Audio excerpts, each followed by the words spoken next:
Hello friend, আজকে আমি hospital থেকে চলে আসলাম। শিয়ালদাতে রুম নিয়েছি, তো শুয়ে আছি আমি। ডাক্তার আমাকে বলেছে পুরোটা বেড রেস্ট করতে, তাই আমি শুয়ে আছি।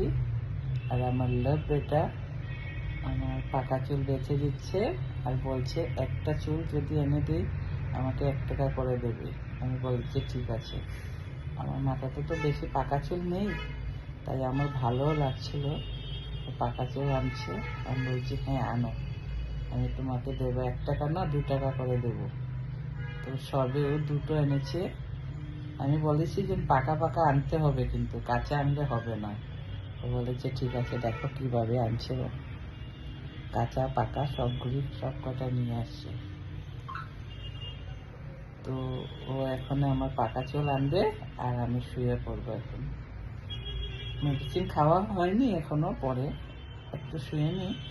সবে 9টা বাজে, 10টার দিকে আমি খাবো, অল্প লাইট ভাত খাবো, তারপরে আমার মেডিসিন দেবে লাগবে। এটা তো আমার পাকা চুল আনার কত টাকা হয়েছে আমি পরের ভিডিওতে বলে দেবো তোমাদেরকে। লাগবেটা আজকে কত টাকা ওর হাজিরা পড়েছে, কত টাকা ইনকাম করেছে আমি বলে দেবো তোমাদেরকে।